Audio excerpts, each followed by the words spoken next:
You are welcome again. Once again, I remain Osifo Samson. Just as I've said before, most of the topic we'll be taking here is just a summary of those topics. They are not really the in-depth things that you have gone through in the class. It's just taking it out as a business individual to apply into your business and the one that will be suit you. But today we'll be looking at what we call loan management. We're looking at what we call loan management.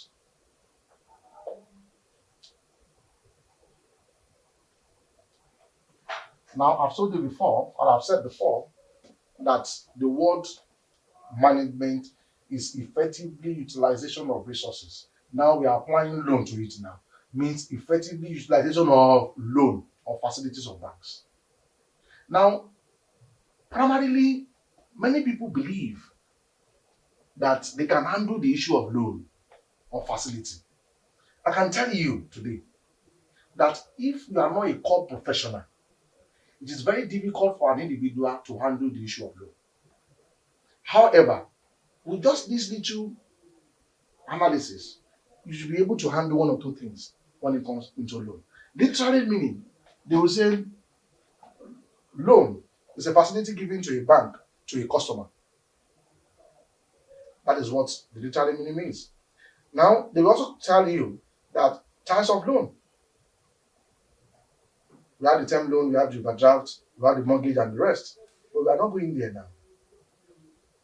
What are those areas that are concerned with people? And that will take me to what we call non-performing loan. Now, non-performing loan. Now, the reason why I'm taking non-performing loan is because of the fact that we are looking at loan as a core concept now. Now, how do we resolve it? And that is why in my analysis in bankruptcy, I try to analyze how those things relate to each other. And that is why I'm taking loan management now. Now, non-performing loan. When they say a loan is not performing loan, what does it mean? How does it really go? The reason why loans are not performing are classified into three. The first one is what we call substandard. The second one is what we call doubtful. And the third one is what we call lost. Now, in most cases, financial experts will always tell you that they classify this loan as non-performing. How does the bank classify this loan as non-performing? How do you make a loan perform again? Now, those are the things that we really want to talk about. Now, I've told you that non-performing loan are classified into three, and let me just analyze it. Now, substandard this indicates that for the past 90 days,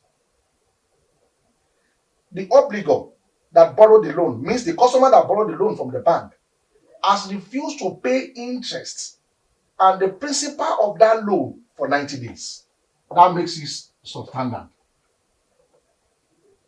Can I go back again? When the obligor, the customer that borrowed money from the bank, have refused to pay interest and principal for 90 days, that loan is classified as what? Substandard non-performing loan. Now, when the interest and the principal has not been paid for over 180 days, remember in my analysis, I said the principal and interest has not been paid for 180 days, is referred to as what? As doubtful. Is referred to as what? Doubtful. Means the interest and the principal has not been paid for what? For 180 days.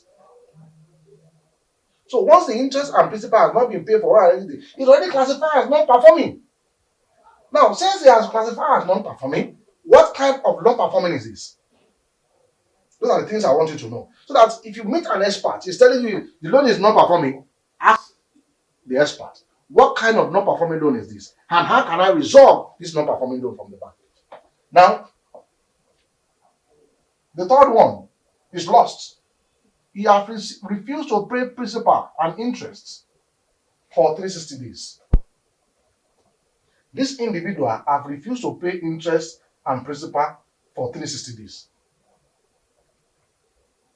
Now, this one is classified as what? Lost 360 days. These are the reasons why factors that necessitate non-performing loan. So loans are not just called non-performing. It's because of the fact that there are factors that make them not perform. How?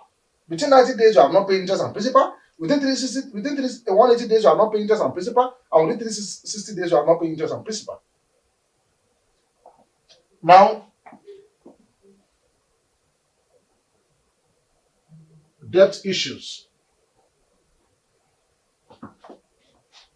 Generally, debt can also be referred to as what? Loan. Because if I'm owing, I'm indebted to that individual. But the concepts are different. Now, what we do in most cases now is that we are trying also to buy back debt from banks. And in buying back debt from banks, you need your technicality. I'm saying all these things because I believe that in one way or the other, you will benefit in this information and you'll be able to apply it to banks and what you do. And in the area where you find it difficult, refer to us. We are here to help. Debt issue. In debt analysis, I will also need to make mention of one or two things here, which is one, how we, as a firm, we are trying to involve also how we buy debt from banks. Now, this is not what is common within this concept of country, but we are trying to do that because once you have a knowledge about something, you'll be able to practice it and see how it works. And that is why we have written to most of the banks that we can buy debt from you and we can be partners with you. And how do you do that? There are two ways at which you can buy debt from bank. But the problem is this. I've told you before, finance is different from what? From other fields. But they are associated factors to it. Now, the first one is what we call factoring. And the second one is what we call what?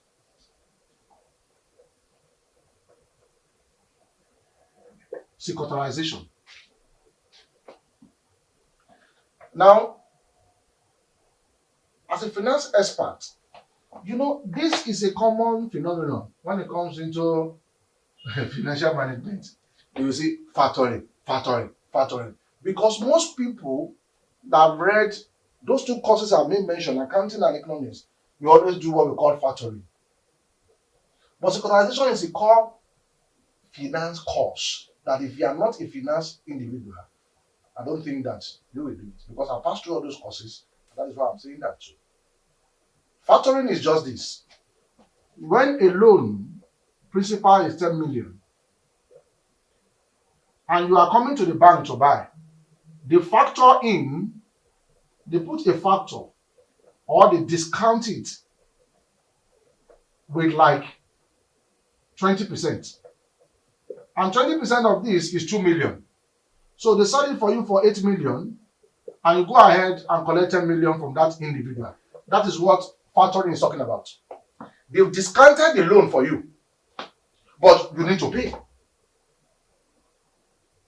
So that is what discounting factor is talking about. I've told you before that we are not going to go into the in-depth. I'm just trying to teach the understanding of what the course is just trying to say. Then again, what is securitization? Now, securitization is a finance word that we are used to take over what becomes what? Asset Management Corporation of Nigeria. APCON did not use factoring.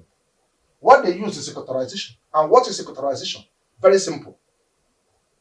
You buy in a debt. You don't pay for this debt. No payments. But you raise a coupon. You go to the market to raise a bond for the debt you have borrowed, you have bought from the bank.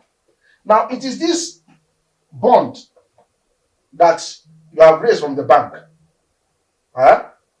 that will pay the debt back. Now, what you have acted, that's why I told people that the greatest cost I have gone into is finance. This man has not raised any money, but he have the knowledge. He bought a debt, 100 million. He goes to the market to raise the same 100 million. And he pay for this debt. Do you see?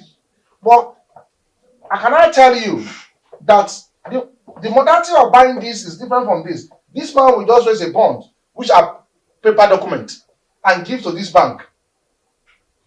Now go after these people. Don't forget that this man have already do what we call discounting factor. This man will now give them the modalities of buying this debt. That come, I'm a businessman. I will buy some from debt at 5% interest because they are unsecure. I will buy some at 10% interest because they are unsecure. While the secure one, I buy 50% because they are secure. Now, the analysis of this is because of the fact that these are core finances, why these are just men understanding financial analysis. So what I'm saying in essence is this. Because of time, we cannot really analyze all this loan management very well. But I can assure you that when you get to our website and you contact us, we give you more analysis and more in-depth. But what we are trying to do is just to give you a summary of what we are trying to sell to the market. That an individual that is owing a bank can have the understanding of this and can also sit down and look at it that how can we resolve this thing. Definitely, you can approach any of our firm or call our website and see how professionals handle issues of this nature. I've just told you that we are just also approaching banks now, and which we have written to the central bank in respect of that we want also to be buying debt from banks because we understand the analysis. Thank you very much for watching, and God bless.